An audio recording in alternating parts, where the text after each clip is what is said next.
78.4 tons of steel, a 75-degree incline, 1.8 seconds to make a life-or-death decision. Those aren't just figures from an excavator brochure. They are the core metrics of a technical autopsy I call the collapse of the arrogant.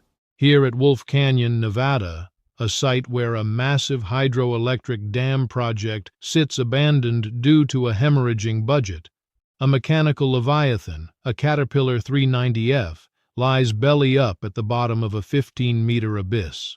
At exactly 7:43 a.m. on a leaden Tuesday, the soil at the canyon's rim, saturated by 3 days of relentless downpour, reached its liquid limit. When the safety factor of a ground foundation drops below 1.0, gravity becomes a non-negotiable enemy. The young operator, a Class A certified driver named Mark, felt the fatal torque imbalance as the left track sank 6 inches deeper than the right. He had 2 choices: attempt to swing the boom to create a counterweight, a move requiring the nerves of a saint, or jump.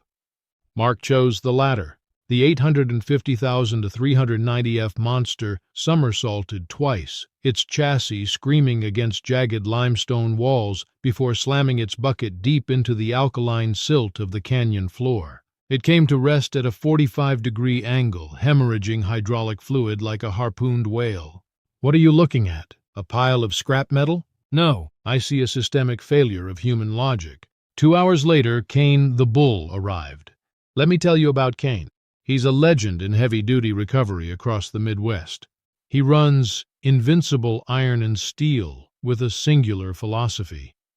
If power hasn't solved the problem, it's because you haven't used enough of it. Kane brought 2 custom Peterbilt recovery trucks to the ridge, each rigged with 60-ton hydraulic winches. He used Dyneema synthetic cables, marketed as 15 times stronger than steel but light as a feather. He had electronic load sensors feeding real-time data directly to his ruggedized tablet. Kane stood at the precipice, looking down at the dying Titan in the mud, and spat a glob of tobacco juice in contempt. 3 hours, he barked. I'll have this doll back on her feet before lunch. But numbers don't lie. Only men lie to themselves with numbers. Kane's first mistake was a fundamental error in force vector analysis. He anchored his twin trucks to massive pine trees 60 feet back from the edge. He believed that with 120 tons of combined pulling force, he could simply hoist 78 tons of steel up a vertical plane. A simple addition problem for a first grader. But in field mechanics, 1 + 1 sometimes equals 0. The first pull commenced at 10:15 a.m. The twin diesel engines of the Peterbilts roared, generating a low-frequency vibration that rattled the very floor of the canyon. The digital gauge on Kane's tablet climbed. 20 tons, 40 tons, 60 tons. At the bottom, the 390F didn't budge. Why? Because the negative pressure of the silt, the suction force that's clamping onto the undercarriage, generated nearly 30 tons of additional resistance. Kane calculated the weight of the iron, but he ignored the grip of the earth. "Pressure up!" Kane screamed into his radio. When the tension hit 85 tons, material science struck back. The ultra-modern Dyneema cable began to slide over the limestone rim. Do you know what happens to a high-tension polymer cable when it's dragged across a sharp geological edge? Friction-induced thermal degradation. The temperature at the contact point soared to 200 degrees Celsius in seconds. At that heat, the molecular bonds of the supercable simply turned to liquid. Crack! The sound wasn't like a snapped guitar string. It was a localized sonic boom, a heavy artillery discharge echoing through the canyon. The cable whipped back at supersonic speeds, decapitating a pine branch 8 inches thick like a hot knife through butter. It was a miracle no one was in its path. Otherwise, I'd be analyzing a homicide, not a mechanical failure. Damn it! This limestone is a butcher, Kane cursed. He blamed the geography. He failed to realize the fault lay within his own skull. He tried again. This time he used aluminum-magnesium redirect pulleys to minimize friction. But he forgot another cardinal rule. Any change in direction is a point of stress concentration. As the pulling force ramped up the anchor point, a steel wedge driven deep into the rock, couldn't handle the lateral shear. It tore out of the cliff face, bringing half a ton of Nevada bedrock down onto the very machine they were trying to save. It was now 2 RPM. Kane stood over a pile of shredded, expensive synthetic rope. One of his Peterbilts was overheating. The oil seals on the primary winch had blown under 5,000 psi of pressure. His team of engineers, who lived by LCD screens and cloud data, stood as silent as pillars of salt. "It's over," Kane said, throwing his hard hat into the dirt. "The angle is too steep, the mud is too deep. This rim is a cable guillotine. There isn't a rig on Earth that can pull this up without tearing the chassis apart. Wait for the dry season, hire a Chinook heavy lift chopper, or cut it up for scrap." You see, this is the moment where the hubris of technology hits the wall of reality. Have you ever wondered why, when the most expensive systems fail, we feel so hollow? It's because we've been conditioned to believe that power and speed are the universal keys. We forget that steel has its limits, and when the iron says no, that is when the human soul must speak. Just as Kane was preparing to retreat in humiliation, a strange sound drifted from the mountain trail. It wasn't the whistle of a turbocharger. It was a slow, rhythmic, heavy thumping thump. Thump, thump. A 1954 Dodge Power Wagon, so rusted its original color was a geological mystery, crawled into view. Behind the wheel sat a man whose face had been carved by time with deeper furrows than the cracks in Wolf Canyon. His name was Thatch. Everyone called him Old Stone. He didn't have a tablet. He didn't have Dyneema. On the back of his truck lay coils of rusted iron chain and cast iron snatch blocks that were likely forged before Kane was born. Kane looked at Old Thatch, then at the ancient truck, and let out a bitter laugh, the laugh of a man who had already lost. "Hey, old man, what are you going to do with that scrap heap? We just snapped 50-ton synthetic lines. You planning to tow a 390F with a dog chain?" Old Thatch stopped the truck and killed the engine. The silence that followed was so heavy you could hear the wind whistling through the rock fissures. He stepped out, his worn leather boots hitting the damp earth with the weight of an anchor. He didn't look at Kane. He walked straight to the edge and peered down at the Caterpillar 390F, drowning in the silt. He didn't look at sensors. He knelt, placing his bare palm on the ground near the rim. He closed his eyes. "You boys look at screens," Old Thatch said, his voice as thick and slow as cold asphalt. I listened to the ground breathe. "You tried to rape the earth with power. But iron and mud, they don't like being forced. They like being persuaded. I've been a mechanical risk analyst for 30 years, and I swear to you, in that moment, I saw the coldness of engineering break against something more primal. Kane saw an unsolvable equation. Old Thatch saw an old friend in trouble. Kane yelled, "Persuaded? You're crazy. That's 80 tons of steel, not a stubborn mule." Old Thatch turned, his gaze as cold and sharp as a honed blade. "You have good machines, but you have no soul. You know hydraulic PSI, but you don't know the tensile strength of patience. You want to bet? If I bring her up with this scrap, you throw that tablet into the abyss and learn how to hold a real chain." The scene of the disaster had shifted. It was no longer a recovery operation. It was a gladiator pit between two ideologies, the soulless precision of the digital age versus the immutable laws of iron and blood. Kane stood back, arms crossed in defiance. He was certain the old man would snap a link in 5 minutes. But I, with my analyst's instinct, began to see something terrifying about Old Thatch. He wasn't preparing to pull. He was preparing to deploy. He began unloading iron chains as thick as a man's wrist. The links weren't shiny, they were the dull brown of iron oxide, but when they hit each other, the sound wasn't a cheap clink. It was a thud, the sound of extreme material density. Old Thatch looked at me as if he knew I was documenting this in my mind. "Hey, expert, you know why old chain is better than new cable? Because new cable is born to snap when it's pushed. Old chain is born to stretch. It tells you when it's hurting. Your machines die in silence. Mine live and scream before they give up. And that's when I realized Chapter 1 of this disaster was over. Kane's failure wasn't due to a lack of horsepower. It was a rupture in the logic between man and material. Now the real game begins. Old Thatch was in no rush. He spent 30 minutes walking the geological fissures, his fingers grazing every limestone ledge like a surgeon examining a patient before a critical operation. Kane dismissed it as the ramblings of a senile old man, but from my perspective as a risk analyst, I recognized it as material reconnaissance. He rejected the straight line, the death trap that had shredded Kane's cables. Instead, he mapped a zigzag route toward a collapsed slope 50 meters away where the incline softened to 40 degrees.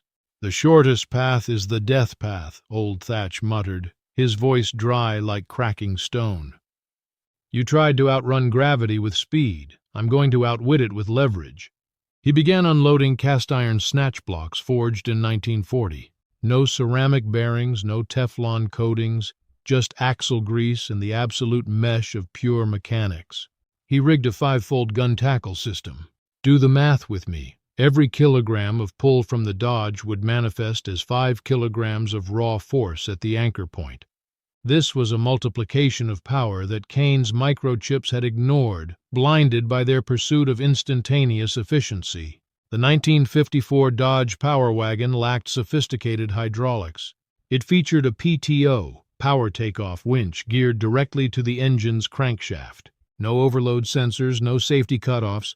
It was a mechanical beast. It would either pull the mountain down or tear itself apart. It didn't know how to quit. "Iron chain never lies," old Thatch said, tightening a shackle as he glanced at Kane. "Your cables snapped because they were too rigid. They didn't know how to stretch with the earth's pain. My chains have the empathy of old iron." As the chain went taut, the groaning of ancient oak anchors and the scream of iron against stone formed a symphony of endurance. Old Thatch didn't look at a clock. He watched the vibration of the metal. The battle between modern arrogance and ancestral grit had officially begun. The Dodge didn't roar. It grunted, a rhythmic, low-frequency pulse that vibrated through my very boots. At 1,200 RPM, the PTO winch began its slow, inevitable crawl. This wasn't a pull. It was a surgical extraction of will. I watched the gun tackle system engage. The cast-iron blocks didn't whine like Kane's high-speed winches. They spoke in a language of heavy groans and metallic pops. The first leg took 90 minutes. The 390F resisted, its 78 tons of steel anchored by the suction of the Nevada silt.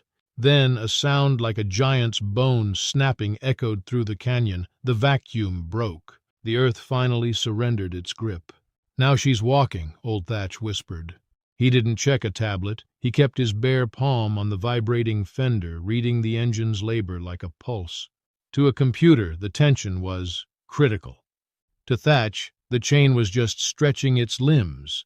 Foot by foot, the Leviathan followed the zigzag path. No thermal spikes, no snapped fibers, just the relentless, patient application of torque. When the bucket finally crested the rim at 5:30 p.m., the silence was absolute. The unrecoverable machine sat on level ground, muddy and battered but intact. Kane stood frozen, his $200,000 trucks rendered obsolete by a man who knew how to talk to iron. You ask me, the retired analyst, why we fail today. We fail because we've replaced instinct with algorithms. We've forgotten that while a machine can have a brain of silicon, it only finds its soul when a human understands its limits. Technology evolves, but the laws of leverage and the weight of a man's character are eternal.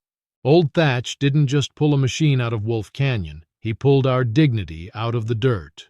The final verdict: speed is for the arrogant. Stubborn is for the survivors. The 1954 Dodge didn't roar. It grunted. A rhythmic, low-frequency pulse that vibrated through the bedrock and into the soles of my boots. At 1,200 RPM, the PTO winch began its slow, inevitable crawl.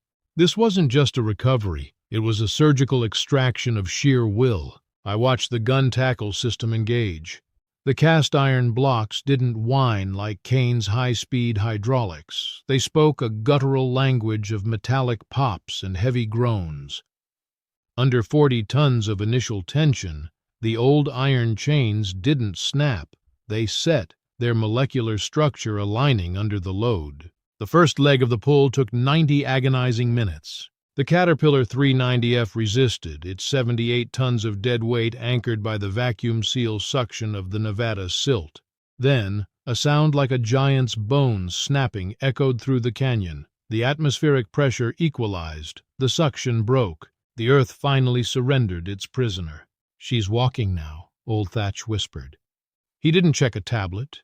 He kept his bare palm on the vibrating fender of his truck, reading the engine's labor like a physician reading a pulse.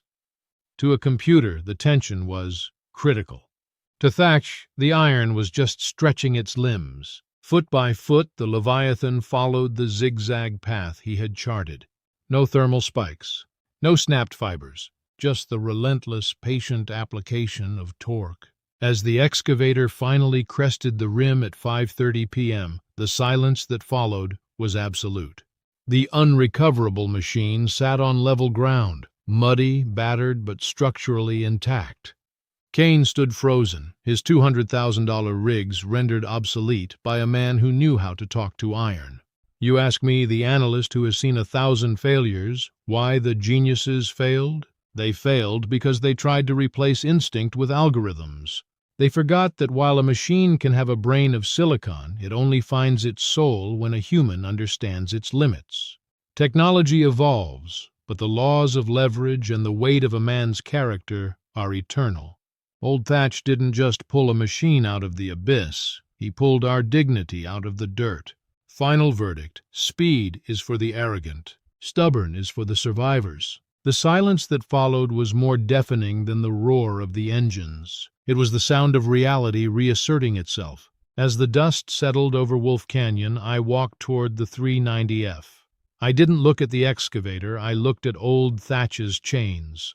They weren't glowing red, and they hadn't snapped. Instead, they had a dull, polished sheen, where the rust had been ground away by sheer friction, revealing the raw, high-carbon steel beneath. Kane, the man who worshipped at the altar of PSI and digital telemetry, looked like a ghost. He walked up to one of the cast-iron snatch blocks and touched it. It was hot, not the melting heat that killed his Dyneema, but a deep, resonant warmth, like a heart that had just finished a marathon. "How much residual stress is in these links?" Kane asked, his voice cracking. He was finally asking the right question. Old Thatch didn't answer with a number. He unhooked the final shackle and let the chain fall to the dirt with a heavy, rhythmic clink. "Stress isn't something you calculate to avoid, boy," he said, wiping grease from his hands with a rag that looked as old as his truck. "Stress is something you share with the machine.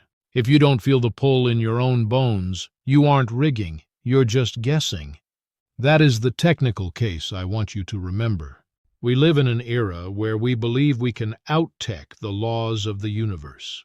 We build machines with sensors to tell us when to stop, but those sensors are often just excuses for us to stop paying attention. Kane failed because he relied on a screen to tell him the truth. Old Thatch succeeded because he understood that at 70 degrees of incline, the only truth is the tension you feel in your palm. Look at your own life. When the cables of your modern world snap, when the systems fail and the data goes dark, what do you have in your truck? Do you have the gun tackle of experience? Do you have the rusted, unbreakable chains of character? As a risk analyst, I've seen the future, and it's fast. But as a man, I'll tell you this: fast dies, stubborn endures. The 390F was back on the job 3 days later, but the lesson of Wolf Canyon, that's going to outlast the steel itself. As a retired risk analyst, I don't look for who pulled the lever, I look for what blinded the man behind it. In the post-mortem of Wolf Canyon, the data logs from Kane's Peterbilts told a story of mathematical perfection. Every hydraulic pump was within operating parameters. The tension readouts were precise to the 4th decimal point. On paper, Kane's plan was flawless. But that is the trap of our era, digital blindness. Kane and his engineers were prisoners of a binary reality. They looked at their screens and saw a physics problem in a vacuum. They didn't see the treachery of the geology. When the Dyneema cable slid over the limestone rim, a molecular thermal degradation occurred. Kane's sensors measured tension, but they weren't programmed to detect the vibrational frequency of melting polymers. We have traded feel for feedback. We trust a pixelated icon more than our own skin. Kane was staring at a tablet while old Thatch was watching the ants flee the fissures in the rock. The engineers were listening to cooling fans. Thatch was listening to the shriek of limestone crystals being pulverized. Complexity creates a fog. The more technology you stack, the more layers you put between your brain and the truth. Kane fought through a telescope while Thatch was in the trenches feeling the enemy's breath. This is the cold reality. Computers don't account for the malice of the terrain. They calculate the load, but they ignore the soul of the material. 2 weeks after the 390F was dragged from the silt, Kane the Bull did the unthinkable. He didn't buy new cables. He drove his $150,000 pickup to a rusted tin shack on the edge of the desert. He found old Thatch cleaning a snatch block with a kerosene-soaked rag. No sensors, no cloud data, just the sanctuary of old iron. "Teach me," Kane said. The arrogance was gone, replaced by the hollow stare of a man whose world had collapsed. Thatch didn't look up. He threw a hand-forged iron shackle at Kane's feet. "Pick it up," he growled. "Tell me what the iron is saying." Kane fumbled with the 20-pound weight. "It's heavy. It's cold." "Wrong!" Thatch barked. "It's tired. This iron has been under load for 80 years. Its molecular density is a record of every mile it ever pulled. My grandfather bought this from a shipyard after the war. It has survived problems your simulations couldn't even imagine." For 6 months, Thatch didn't teach Kane about PSI. He taught him material resonance. He showed him how to strike a chain with a hammer to hear its heartbeat. A high, clear chime meant the crystalline structure was solid. A dull thud meant internal fatigue, a warning that the iron was ready to die. He taught him the law of the long path, that the shortest distance between 2 points is reserved for those in a hurry to fail. Kane stopped being an operator and began to learn the persuasion of steel. Wyoming, 2026. A massive sinkhole swallows a bridge construction site, and a 120-ton drilling rig is sliding toward a secondary collapse. The modern recovery teams arrive with AI-controlled winches and 100-ton rotators. Their models predict total liquefaction. The lead engineer declares the rig a loss. "Evacuate the zone," the computer says. Logic dictates abandonment. Then a weathered Peterbilt pulls up. It's Kane. He doesn't reach for a tablet. He walks to the edge of the abyss, kneels, and places his bare palm on the vibrating earth. He closes his eyes, listening to the ground breathe, just as he was taught in that rusted shack. He unloads the heritage rigging, Thac's ancient dull brown chains and cast iron blocks. The geniuses scoff. "You're using 19th century junk against a 21st century disaster?" "I'm using stubbornness against gravity," Kane replies. He rigs a spiderweb of iron across the site, a complex multi-leg pull that defies modern speed. There is no roar of engines, only the rhythmic, guttural thump of a PTO winch. As the chains go taut, they don't snap, they sing. Inch by inch, the 120-ton behemoth is persuaded back to solid ground. This is the final analysis. Technology evolves, but the laws of leverage are eternal. We build machines with electronic brains, but they remain useless until a human soul understands their limits. Speed is for the arrogant, but stubbornness is for the legends. Old Thatch is gone, but his iron is still working, proving that when the systems go dark and the cables fail, the only thing that holds is the weight of a man's character.